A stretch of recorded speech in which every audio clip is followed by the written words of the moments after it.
So great to be with you once again for Moments That Matter, your Monday morning fix of everything that has happened across the weekend here in the Hungry Jacks NBL. Round 11 done. We talk about the moments that matter. Derek Rucker, as I welcome you. Let me give you some numbers that matter. 59, 40 and 49. The benchmark is going ballistic right now. And if my division is correct, that's 49.3 points per game over his last three. Sensational. I've never seen anything like it, not only in the NBL, but in the NBA. I'm sure Kobe and MJ had some crazy games like this, but Bryce is on another worldly level at the moment. Let me give you some numbers to go with that as well. His shooting percentage, 65, 58, 91. That's his shooting clip across these last three games. Unbelievable. And we go through it each year when Perth aren't doing well or Bryce has a couple of games where things don't quite go to plan and people start asking, is he getting slower? Is this happening? Is that happening? Nope. You know what's happening, Jack? He's getting better and better. And he continues to learn the game. He continues to be motivated and willing and desiring to perform at the best of his potential. Can he keep doing this? Can this keep happening? Well, let's give some credit to his coach and his teammates who are facilitating this process. And we know how driven and talented Bryce is, yes, but not every driven and motivated and talented player gets the chance to excel or take advantage of opportunities like this to excel. So John really's put him in situations in which Bryce can use his talent to the best of his ability, and he's doing it. His teammates understand. They're aware that Bryce is on an all-time heater at the moment. They're setting screens. They're getting the ball to him at the right time, in the right locations, and it's just a perfect synergy for one guy to put on the greatest offensive display over the course of 2 rounds that I believe we've ever seen. So I know that he's missed a few games, but with what's happening right now, has Bryce Cotton very quickly shot back to being number one in the MVP conversation? Well, I think he's really skyrocketed to the number one spot now because Parker Jackson Cartwright has some things going on down in New Zealand that we'll have to address later on in the show. But realistically, it's so hard to top this. And even now, if he goes for 30 or 25 a game, he's still going to be so far ahead based on what he's done over the past few games. Okay, I don't want to be the negative Nancy. We know that on this show we talk about the things that are the most positive from the weekend normally. But I do have one little concern that I want to flag with you, and that's Perth at the defensive end of the floor, Derek. 105, 111, 112 and 89 in their last 4 games. Now, they've won 3 of their last 4. But allowing that many points a game, is that going to be sustainable for them at the business end of the season? Not a chance, Jack. We know this. You know this. That's why you're asking me the question. We love what we're experiencing right now. Make no mistake. We're not blaming them for winning games in this fashion. But can you win games like this in late February, in early March, around Easter? Can you get it done then? I don't believe you can. The game will become a lot tougher for Bryce in the postseason. Teams are going to lock in a lot harder. I think he has had the benefit of playing against some teams that aren't particularly good on the defensive end. That's not to take anything away from what he's done. But the reality is Perth must get better. Now, maybe they have decided we're going to be that one team that wins an NBL championship by just going ballistic on the offensive end, riding the wave of this heater that Bryce Cotton is on, and do it that way, do it our way. Remains to be seen. It's a possibility, but I don't think it's probable. Just staying with this game for a moment, the Adelaide 36ers now, they've lost 4 in a row. They've got a chance to get a couple of winnables coming up. They are on the road a little bit, but they do welcome back Montrezl Harrell for their game on Saturday against New Zealand. And the return of Kendric Davis, Derek, it's like the PJC game from last week. In any other situation, we've been talking about Kendric Davis and his 37 points, but I think we see his value to this team straight away. He was great. And again, like PJC, his performance will be overshadowed. He had 37 and 11 and was virtually unstoppable as well. Now, Adelaide can just kind of regroup now. They've dropped all the way, I believe, to the bottom third of the ladder. So they need Montrez back right now, and they've got to hit the ground running. They have no time to mess around and try and work their way back into some type of cohesive outfit. They need to win their next game. They need to get like 5 out of their next 7 to get themselves back where they were before the big suspensions and the injuries hit. So they host New Zealand on the weekend, as we mentioned. They've got an away game against the Phoenix, a home game against Brisbane, and then last 2 games before the end of this year, Derek, is at Perth, at Sydney. That's tough. It is tough, but we saw what they were capable of with a full lineup.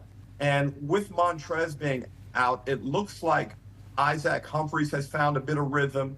We just spoke about Kendrick. He's been outstanding. Nick Marshall looked better. Sunday Desh looks like his shooting stroke is a bit better now. The one that's still a concern, Jack, is Jarrell Martin. He didn't get it going on the weekend. He showed flashes of being able to shoot the 3 ball, but he just doesn't look like he has the mobility and the agility that he's going to need to play with in order for this team to really move up the ladder and be a championship threat. He can be average and they can be a decent team, but if they want to have a shot at winning it all and take advantage of what Montrez can bring and the form that Kendrick is currently in, they need Jarrell to lift.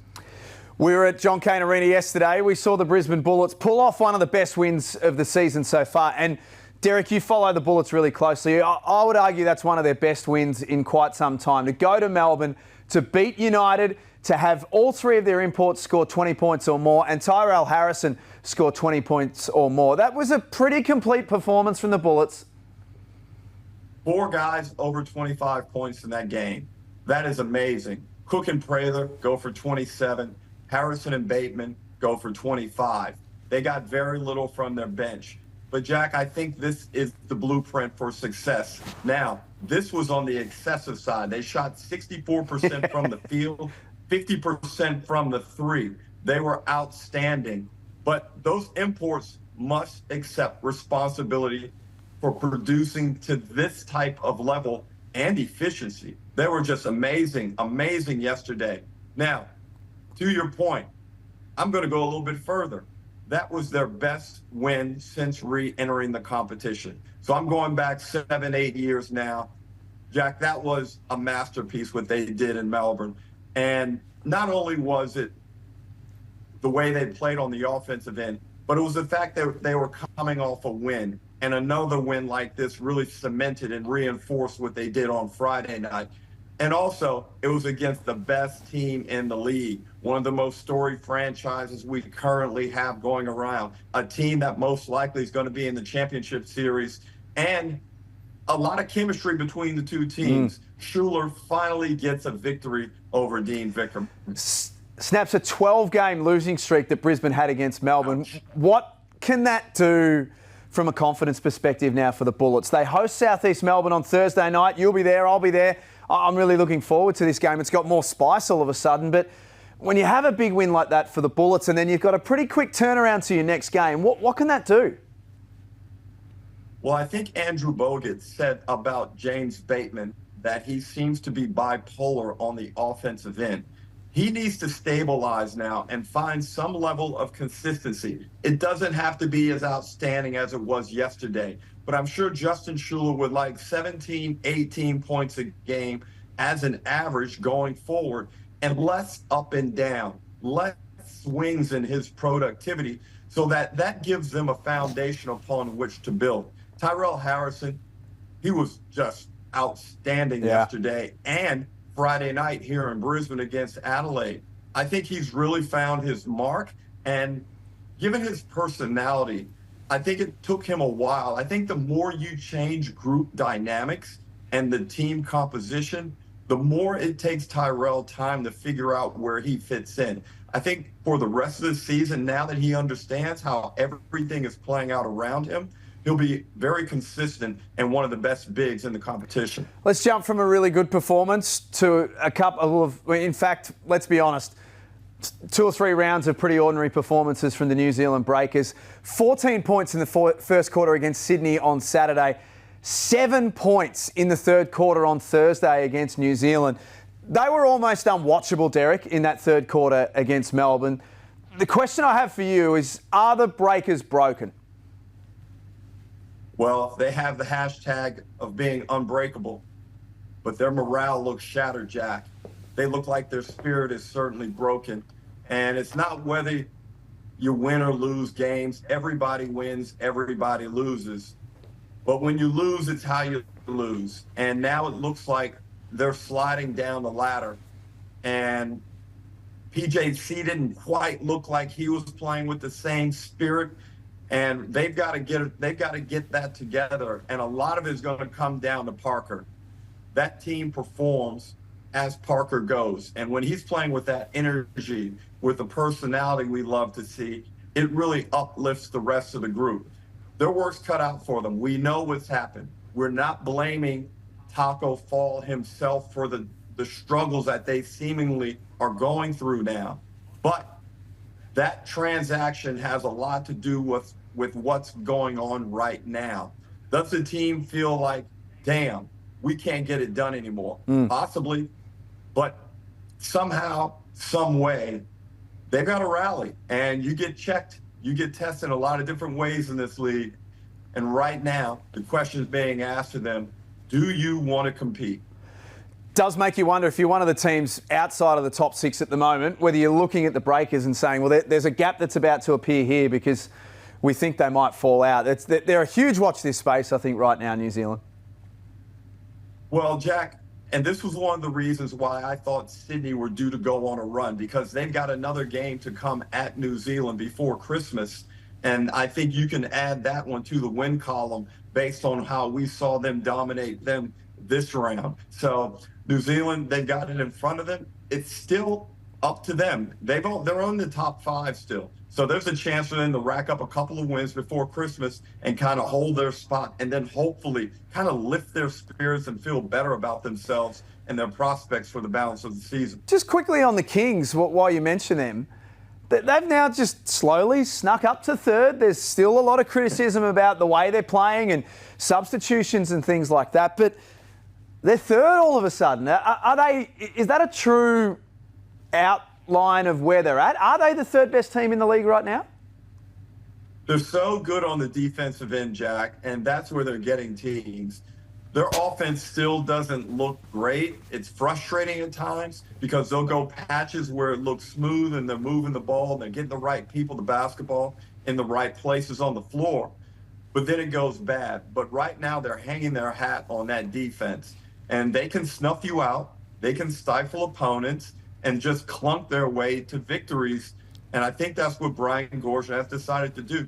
And he does have a couple of guys right now that are playing well. Jalen Adams is starting to put it together. He's getting good assist numbers. I like the way he's doing it. And Kwat Noy is coming off that bench and performing at a high level. And still with Zave Cooks kind of just providing what's needed and what we expect of him. Jack, they're still a dangerous team. And again, I say they're going to be 11-7 going into Christmas night, where they'll host the Illawarra Hawks. And that game will be a watershed moment for their season. That game is going to be an absolute monster on Christmas night at Kudos Bank Arena. Get to another Illawarra game that's going to be pretty significant shortly as well.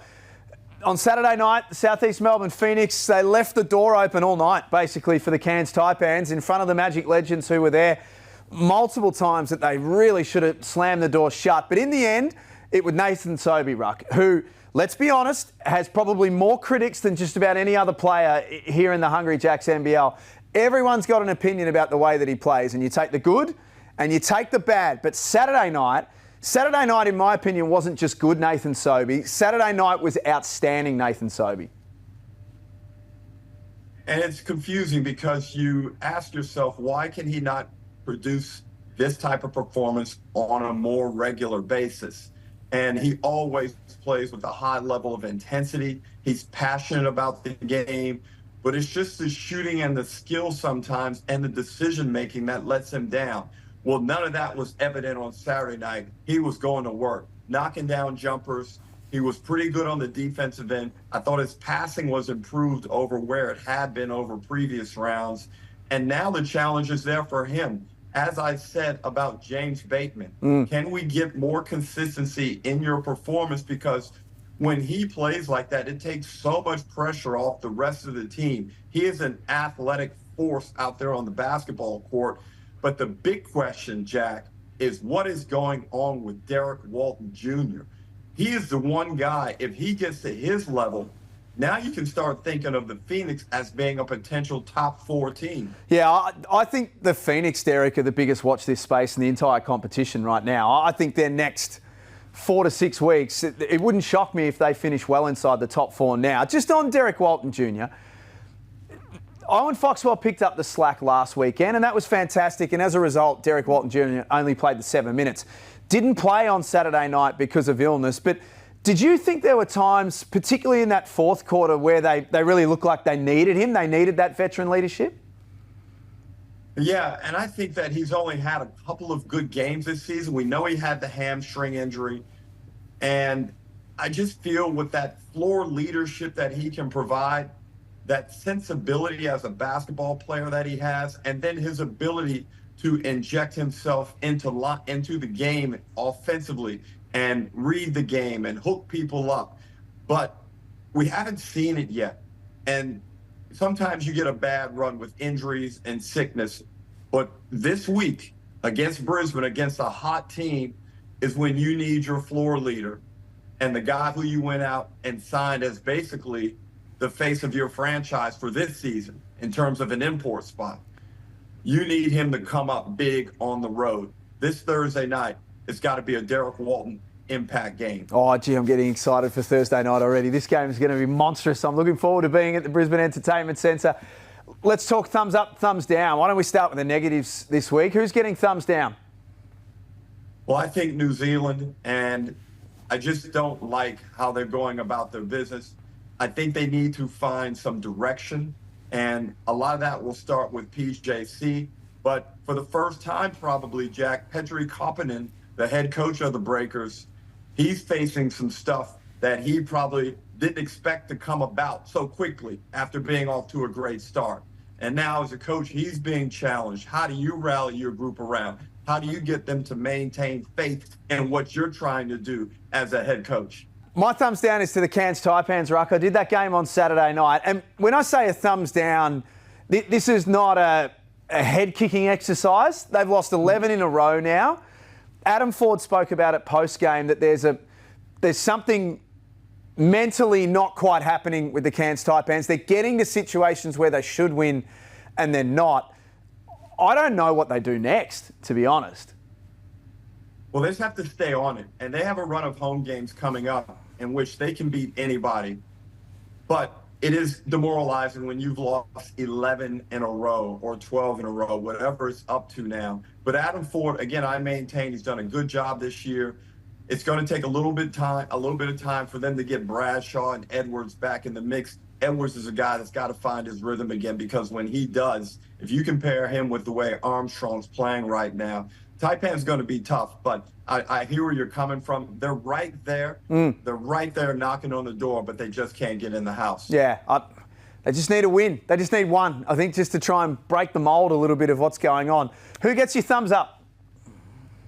It's so obvious. It's so cliche, but it's got to be Bryce Cotton. It's a historic run that we've seen him put before us, and we know all the accolades. We know what a wonderful player and person he is, and I don't need to say anymore. It's Bryce Cotton, and I just think he's going to go for 30 plus again this weekend. Yeah, I couldn't agree with you more. You know how much I love him.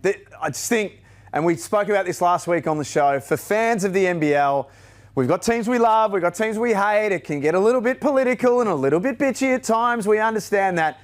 Put all of that aside and just enjoy what is happening right now, because we might not see. I grew up watching Andrew Gaze and watching you and watching flat-out hoopers do their thing.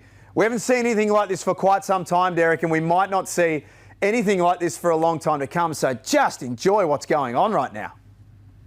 I agree. And as someone in the media who's supposed to remain partial, it's very hard. When a guy's performing like this, he conjures up emotions, and he strikes you right in your basketball soul. It's a wonderful thing to watch. And anybody who says they don't admire and respect what Bryce Cotton does as a basketball player is absolutely insane, Jack. Absolutely they are. My thumbs up, I knew you were going to go with Bryce, so I had to come up with something else, which I have. My thumbs up is Casey Prather. His last 3 games, he's averaging 30 points a game.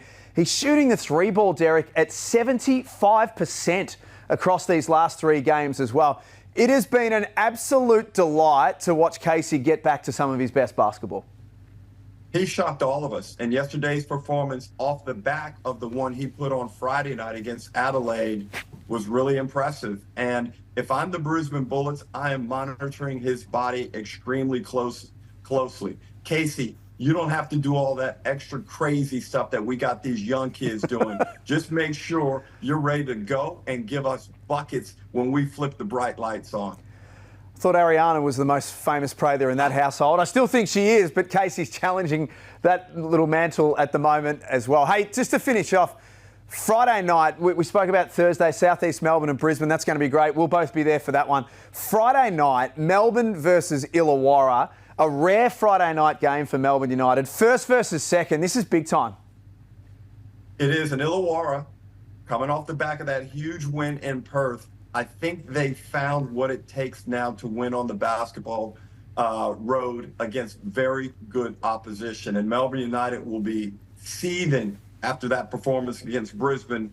That's the game of the round. And wow, I don't know who would be favored in that one. I think Melbourne United being at home, but what a game it will be. Do not miss it. That is coming up on Friday night. What a bumper way that we've got to start round 12 here in the Hungry Jacks NBL. This has been Moments That Mattered. Derek Rucker coming to us, of course, from his penthouse in Brisbane. Ruck, you have yourself a great week, and we'll hear from you across the week. All right, Jack. Have a great one. Thanks for watching, and we will see you next week, of course. Don't forget to stay up to date with everything that's going on via nbl.com.au.